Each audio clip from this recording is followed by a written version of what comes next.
Welcome to Fairy Tale Access, where the head fairy's quest is to prove that fairy tales do exist in actual time rather than once upon a time. Together, we will unravel the heroes, young and old, who turn dreams into reality. These are the people who still believe in happily ever after. The discoveries will bend even our most cynical non-believers into believing in fairy tales.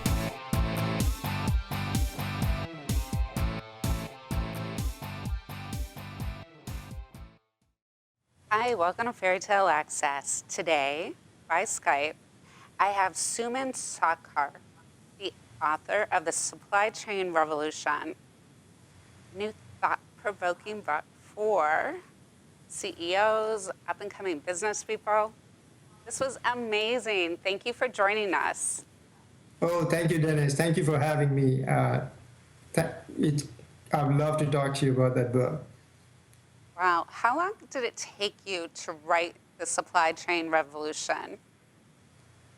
Well, I started last year towards January, and it took me close to 9 months to actually write it. But then, going through the publishing process took another 6 months. And now it's going to be available on June 22nd. So I'm so excited. It's amazing. Tell us a little bit about your background so the audience can understand what went into the book. Because this was the accumulation of years of research and work. It's amazing. It's an amazing layout that talks about technology and startups and the different ways that they all work together. So I want them to know a little bit about your background. Sure. Well, I grew up in India. I went to an engineering school, started my career with Procter & Gamble in supply chain and sourcing. I spent quite a few years before coming to the US. Then I joined a consulting firm. I worked with leading companies across US in different areas, and then started my own firm 8 to 9 years back, and again, continued to work in the supply chain space. My passion is operations. And what I've seen is, if used rightly by companies, operations can do wonders for them. Unfortunately, I haven't seen a lot of leaders take the time to use the operations. And this book is about how they can use the operations in an effective way. It distills 20 plus years of consulting work across internationally, how companies can compete. I started at a time when there were no computers, these computers were barely coming in. I remember getting into first day in office and sitting in a desk with a phone. Man, I come from a generation where we didn't have computers, and now the technology and new business models completely changing it. And I think some of the learnings that I had as a young person when I joined business are still valid. If you do operations well, the businesses still win. And that's what I think probably is missing in some of our leadership discussion today. Absolutely. So what's going on in the business world, and what are some of the new strategies that you talk about in this book? Well, it's no secret that technology and new business models are disrupting industries. Take Uber. I mean, it's an example. A few years back, there was no Uber. Now, we all have Uber on our apps, right? It completely changed the way we think about traveling and, how rental cars and everything, whether own a car or not, is also decided by, how easy and convenient it is to get an Uber. Take a look at Tesla, automotive industry, right? Tesla's market valuation, as I was reading a few days back, is higher than GM and Ford, the giants in the automotive industry, right? So technology and new business model are disrupting industries. Once the leading companies such as IBM, HP, Walmart, Pfizer, I can continue to name it, Procter & Gamble, they are all struggling to figure out how to respond to these changes. Whereas other companies like Costco, TJX, Amazon, Zara, and many, many more, Starbucks, they are succeeding. So clearly there is something going on in the business today that makes few people very successful, and then many leading companies are kind of, don't know where to go from here. And this book is about how you can win in the market. I know. What I found fascinating was the difference between how they were supposed to figure out how much a consumer is going to buy and ordering that way compared to new ways that companies like Apple are navigating how they deliver their product to consumers. Because in business school, I learned the old way, and I always thought there was something wrong with the equation, but I can see how companies like Starbucks and TJ Maxx are succeeding because they're sourcing, they're empowering their employees to be able to make deals right away. Right. Yes, man, there are simple ways that companies can go about using these organizations to drive competitiveness in the market, right? Meaning typically leaders look at these organizations as to cut costs, but to your point, there is a better way to use them effectively. The way to respond to market better, right? Like Apple does it. The way to buy products better and be unique in the market, like TJ Maxx does it. So yes, meaning this book, I have tried to share examples after examples of how companies have used these two organizations successfully to be, to succeed in the market. They have shown us. Zara, you look at Zara. Zara is, a clothing retailer. Every competitor in that space is closing store. Macy's closing stores, right? Zara is expanding in the US. Their founder is the richest person in Europe. How is it possible that two companies in the same industry, one is closing store, another one is opening stores? And they are both brick and mortar, right? Zara is not an online company, right? So how is it that one succeeds, another fails? And that's what the book is about. If you peel the onion, you would see it's supply chain and sourcing. Absolutely. I think it's great for business students and young people coming into the field. It also gives you the ability to cross-reference your information and check the points that you make, which is what I do, research.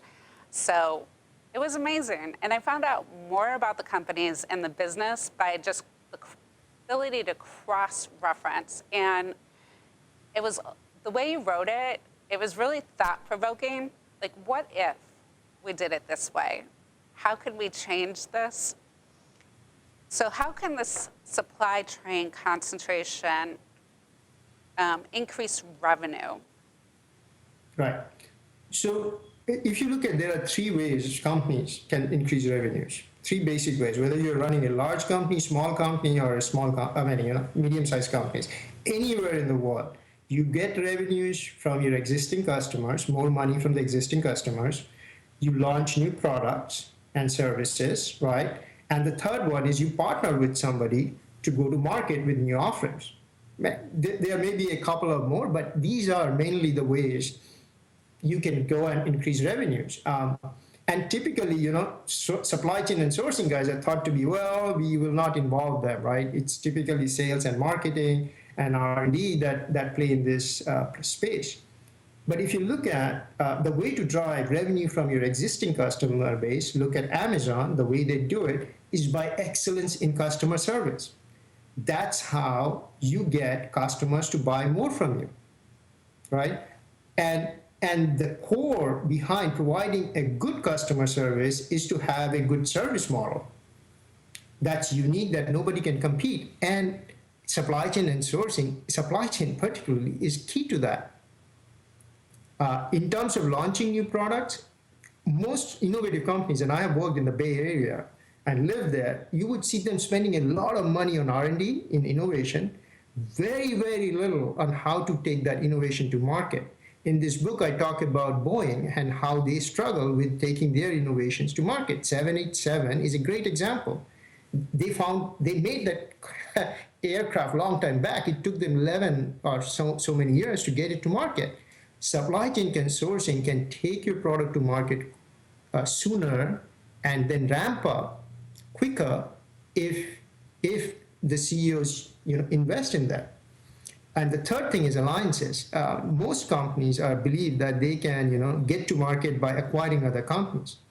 Starbucks has shown us alliances is more effective. They got into spaces nobody thought the coffee company would get in, and supply chain and sourcing can make that alliances work, because it's not about just cutting a deal, but it's all about making the deal work through the life of it. It's like a marriage, right? It's just not dating. It's also about making it work while you are with that person. Absolutely. Why do you think so many CEOs overlook the supply chain? Well, it's a human nature, right? We typically go back to places where we are familiar with, and that's what we rely on. I mean, it's just human nature. Most of the CEOs, if you look at in the US or even everywhere else in the world, they come from R&D, marketing, sales background. Typically, pick up all CEO resumes, 99% of the folks will come from there. There are one or two, like Tim Cook has an operations background. Most CEOs don't have exposure to operations. So for them, operations is something that they have never learned or relied on in their career. And so they essentially, when they become CEOs, that's where they go back to the sales, marketing, and R&D teams to be successful in the market. Unfortunately, that's not going to make you successful in the market by just relying on this. Three, you need another leg in that strategy, or new strategy in this, or new element of the strategy in this, which is supply chain and sourcing. And it's a difficult conversation to have, because they have never learned in their career to call people that they haven't used before. Now we are suggesting that why don't you give them a chance? Maybe they will surprise you. Absolutely. And it was surprising the way that you showed how everybody worked together, and the better results. So cost savings are a core responsibility of supply chains.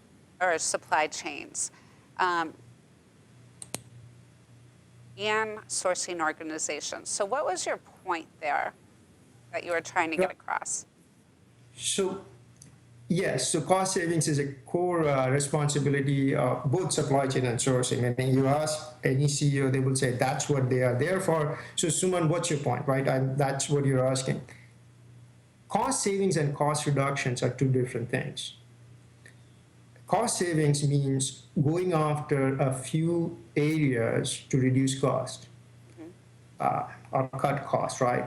Whereas cost reduction looks at the whole gamut of costs to figure out how can you take the whole company's cost down or profitability up. That has never been in supply chain and sourcing purview. It has always been in finances purview. CFOs are responsible for that, right? And CFOs typically have looked at supply chain and sourcing as a tool to be used tactically for a few areas, not the whole area. And in the book, I talk about few areas that have traditionally been outside the purview of the sourcing and supply chain organization. A couple of them being, marketing. Companies spend millions and billions of dollars, some of them, in marketing. And sourcing and supply chain can make them very, very effective, particularly in a digital age, right? Where ROIs are becoming very important. But you would rarely find many companies, sourcing organizations are involved. The second area I talk about is outsourcing. Companies have outsourced a lot of work, as over the last 10, 15 years. And our analysis shows most of these outsourcing contracts are not delivering results. The way they are structured, the way they have engaged the suppliers are not effective to driving towards that goal. And whereas if you involve sourcing in it from the very beginning, they would be able to identify how to drive value from these engagements and be smart about outsourcing. We see outsourcing being done in a very ad hoc fashion. My neighbor has done it, so I'm going to do it without thinking about if it's the right thing for you, right? Exactly. Well, you talk about excellence in your book, and I think it was a combination of how people look at excellence, but also the communication aspect, just communicating throughout the company. Can you tell us a little bit more about how excellent wraps into the whole supply chain? Sure. So if you read books on excellence, goes to long time back. As humans, we always believed in excellence. Businesses always believed in excellence, right? But nobody tells us how to achieve excellence. As a business consultant, I always struggle with the concept of excellence because what does it mean? How do you get it? And it's never been explained. Most of the books that you will find on excellence talks about achieving excellence internally or in specific areas, not business as a whole. Now, if you look at business as a whole, a large portion of business today in any company is done by outside vendors. And the book basically makes the point, you can't achieve excellence by not involving your partners or vendors in that play, right? And what we have tried to do, and I have used this concept very successfully with many of my clients, is to use suppliers and our clients to develop a vision for future, and which we think would stand out the company in the market, and then figure out a way by using a combination of in-house and supplier resources to achieve that vision. And we have done it very successfully. And that's what the excellence is all about. Excellence is not about achieving excellence in small part, but achieving excellence as a company in the market. And the book gives examples of how AT&T did it, and there are many more. Absolutely. So the approach sounds reasonable as you go through the whole book. You see how it all comes together. But what are the pitfalls to this approach? How can it fail? Well, any transformation program has its challenges, right? If you don't do it fully, transformation, medical, or whatever you do, right? If you don't do it fully, it's going to give you a bad hangover, right? And we have seen many companies actually start doing it, they get initial results, and then the leadership take their eyes away from the ball, and instead of then that transformation continue to deliver results, actually backfires on you. The book talks about examples of HP and few more on how they started the transformation, really didn't take it to the completion, and it ended up being their Achilles heel instead of helping them in the market. The way to do transformation is to have a longer term plan and then do it step by step, right? It's unproductive to stop it in between, then it doesn't support the corporate strategy of how you go to market and how you be successful. So it's a step by step approach, takes leadership commitment to it, and then ensuring you go through all the steps in order to be successful in the market. And that's how you avoid pitfalls. Don't do it piecemeal. Don't do it, at one point in time and that's it. And the leadership changes and everybody forgets about it. And there is a new mantra there. Do it completely, and you would see results like never before. Absolutely. And you showed that really well. This was such an easy book to read. I actually enjoyed it, and I thought it might be dry, but honestly, not at all. It's great for business students. It's great for law students. It gives you the whole picture, and it reminds you to look at the whole picture, not just a small division, not that you're only responsible for this piece of the pie, that in order to make a pie, all the bakers have to come together, so to speak. But it was just well laid out, easy to understand. You really wrote it in clear, concise language. Was that hard, being that this is your background? No. So this is the challenge with the supply chain books. Most people find the subject very boring, very technical, and something that they shy away from. I've gone to business school and I've seen kids, students not get to those classes, right? They would avoid it like a plague. And the reason is it's a very technical subject. It's never been put together at a level higher to show them the bigger picture and how all that fits in. And what I've tried to do in this book is to make it very simple, make it easy for people to understand how this can be used. Typically, books in the supply chain and sourcing space is written in a very textbook manner, or for one practitioner for another practitioner in a very jargon-oriented way. And I have tried to move away from both of those.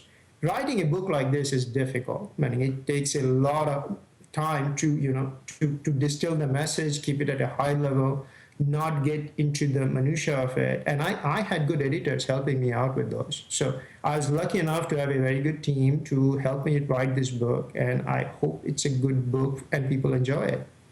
Absolutely. I think they will. So growing up, what was your favorite book of all time? Oh my God. The most, I enjoyed two books, really. I was a big fan of Isaac Asimov. And I read every book of his. It's I, Robot, that book, the movie that came out. I always was fascinated how Isaac Asimov saw the future and how he saw things evolve, and many of the things that he believed in came true. And I was a big fan of his, and as an engineer, I really love his vision, his way of thinking. In business school, when I went to business school, I liked another book called Blown to Bits. I don't know if folks remember it. It's a book about how technology will get transformed all the industries, written by a consultant in early days of internet, in early 2000s. And many of the things that were written in the book has come true. These were my two favorite books, two favorite authors of books, and there are many, many more. I love In Search of Excellence, and I can continue to rattle out, but they would probably translate to top of mind books. Wow. And your style of writing is really well done. It doesn't look like a first book. Have you written other books? No, I have not written books. It's a hard work. Believe me, if you want to write a book, it's a lot of hard work. I haven't done it. I have shied away from doing this for the longest possible time, to be truthful. This is my first book, and I was hoping people like it, and then if it becomes successful, I'll think about writing another one. But this is my first book. I have written articles. I write blogs on this topic on a regular basis. They're much easier, but this is my first book. Wow. So what was the supply chain like working on the book? Who helped you?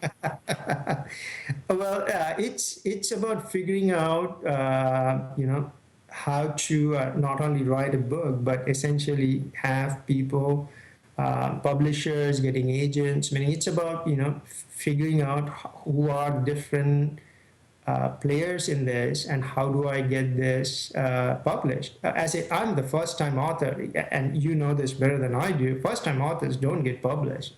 They don't get agents. They don't get published. They don't know how to market, and I have to learn all that in order to get this in front of the audience. So it's been a lot of hard work, but I am blessed to get a good team with me, and be able to get it out and be successful in doing something that most people struggle with. So I just followed what was written on, by people, and I just followed it to the T. And I think that was essentially what led to this book. Well, it's certainly thought-provoking. I'm sure it will influence a lot of people. I know I'll be using it in everything I do. But thank you so much for sharing so much about what you do and this book with our audience. We really appreciate it. Do you have any advice for young people? Yes. Yes. So before I do that, thank you for having me, Dennis. It's really nice and kind of you to have me on the show. My advice to young people is to think. Think about what you're reading. Think about the big picture. Don't get carried away by what you're hearing in the news and media, because people don't typically give you the big picture. They give you areas that are hot, or so there are lots of hot topics in the news right now, right? Some of them will succeed, some of them will not succeed, right? But having a bigger picture, what drives success, will help you understand the business better and make you successful in your life, man. Whether it's in business or in your personal life. That's what I think is important, because yeah, there is a lot of conversation on different topics that happen. And I have a daughter who is a teenager, and that's what I keep telling her. Don't just believe everything that you hear in the media. Look at the bigger picture, see what's going on, and then form an opinion. And you would find most of the time you will come out with the right answer, surprisingly, because you put together the big pieces and you would see how things are moving. Excellent. Thank you. All right. Well, we'll look forward to seeing more from you soon. And if you want a really great book to read, The Supply Chain Revolution, it will not let you down. Keep asking questions. The answers are out there.